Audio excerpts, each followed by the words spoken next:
Assalamualaikum warahmatullahi wabarakatuh. Bagaimana kabarnya anak-anak? Apakah kalian masih semangat untuk belajar? Mudah-mudahan kalian masih semangat ya untuk belajar.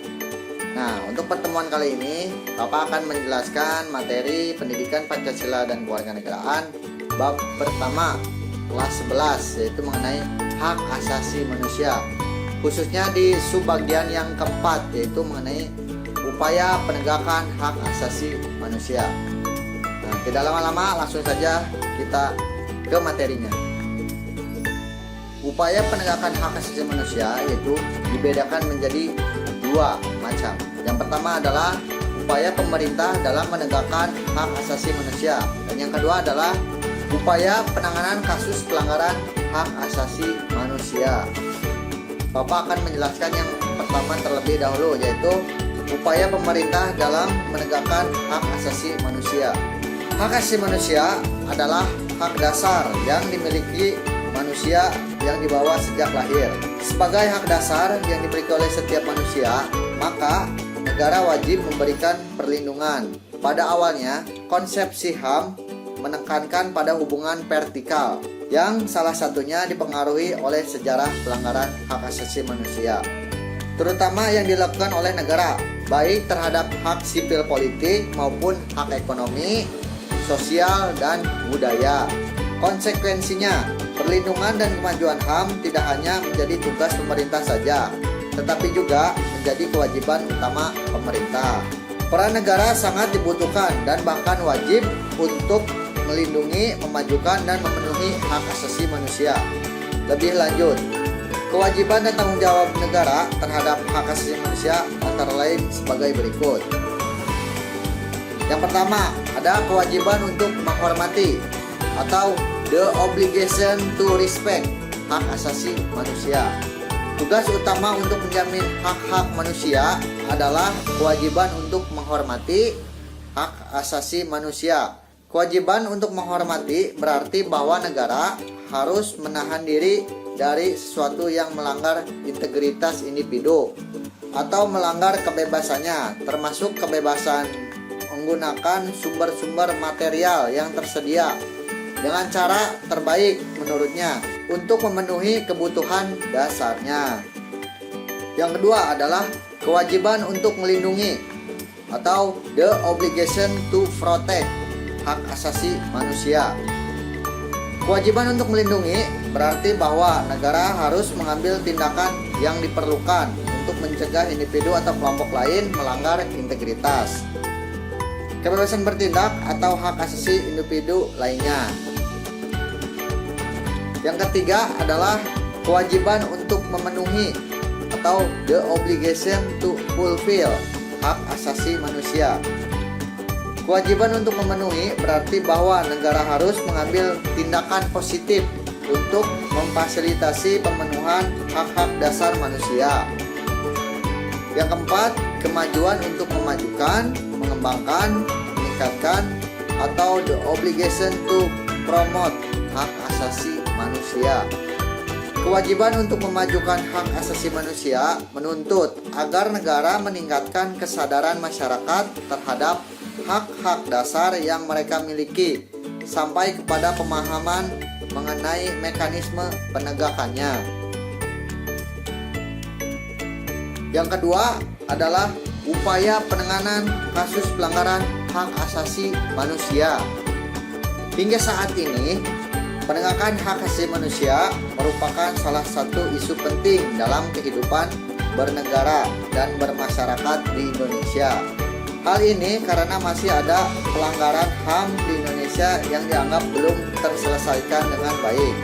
Lahirnya Undang-Undang Nomor 39 Tahun 1999 tentang hak asasi manusia diharapkan dapat membantu penegakan dan perlindungan hak asasi manusia di Indonesia. Yang kedua adalah proses penyelesaian kasus pelanggaran hak asasi manusia. Proses itu melalui ada 4 tahap. Yang pertama itu adalah penyelidikan, penyidikan, dan penangkapan. Yang kedua, penyidikan yang dilakukan oleh Jaksa Agung. Tahap yang ketiga, penuntutan. Tahap yang keempat, pemeriksaan di pengadilan. Nah, sekarang Bapak akan menjelaskan tahap yang pertama terlebih dahulu, yaitu penyelidikan, penyidikan, dan penangkapan. Penyelidikan dilakukan oleh Komnas HAM yang memiliki wewenang dalam hal berikut. Yang pertama, melakukan penyelidikan dan pemeriksaan terhadap peristiwa yang timbul dalam masyarakat yang berdasarkan sifat atau lingkupnya patut diduga terdapat pelanggaran berat hak asasi manusia. Yang kedua, menerima laporan atau pengaduan dari seseorang atau sekelompok orang tentang terjadinya pelanggaran berat hak asasi manusia serta mencari keterangan dan barang bukti. Yang ketiga, memanggil pihak pengadu, korban atau pihak yang diadukan untuk meminta dan didengar keterangannya. Yang keempat, memanggil saksi untuk dimintai kesaksiannya. Yang kelima, meninjau dan mengumpulkan keterangan di tempat kejadian dan tempat lainnya jika dianggap perlu. Yang keenam, memanggil pihak terkait untuk melakukan keterangan secara tertulis atau menyerahkan dokumen yang diperlukan sesuai dengan aslinya. Yang ketujuh, atas perintah penyidik dapat melakukan tindakan berupa pemeriksaan surat, penggeledahan dan penyitaan, pemeriksaan setempat, mendatangi ahli dalam hubungan dengan penyelidikan. Nah, itu adalah tahap yang pertama. Sekarang lanjut ke tahap yang kedua, yaitu penyidikan yang dilakukan oleh Jaksa Agung. Dalam pelaksanaan tugasnya, Jaksa Agung dapat mengangkat penyidik yang terdiri atas unsur pemerintah dan masyarakat. Jika dalam waktu yang telah ditentukan, penyidikan tidak juga terselesaikan, Jaksa Agung mengeluarkan surat perintah penghentian penyidikan. Nah, sekarang lanjut ke tahap yang ketiga, yaitu penuntutan. Penuntutan dilakukan oleh Jaksa Agung yang dapat mengangkat penuntut umum yang terdiri dari unsur pemerintah dan masyarakat. Penuntutan dilakukan setelah tahap penyelidikan selesai. Penuntutan dilakukan paling lama 70 hari sejak tanggal hasil penyelidikan diterima. Lanjut ke tahap yang terakhir, yaitu pemeriksaan di pengadilan. Berkas perkara diserahkan kepada Pengadilan Hak Asasi Manusia oleh Jaksa Agung untuk kemudian diperiksa dan diputuskan. Pemeriksaan perkara pelanggaran berat hak asasi manusia dilakukan oleh Majelis Hakim Pengadilan yang berjumlah 5 orang, terdiri atas 2 orang hakim dan Pengadilan HAM dan 3 orang hakim.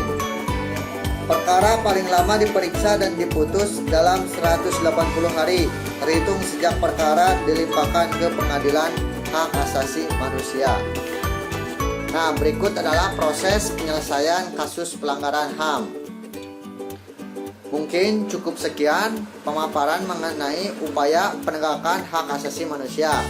Apabila kalian belum paham, kalian bisa hubungi kontak Bapak di akhir video ini. Mungkin cukup sekian video pertemuan kali ini. Mohon maaf apabila ada kesalahan. Wabillahi taufiq wal hidayah. Wassalamualaikum warahmatullahi wabarakatuh.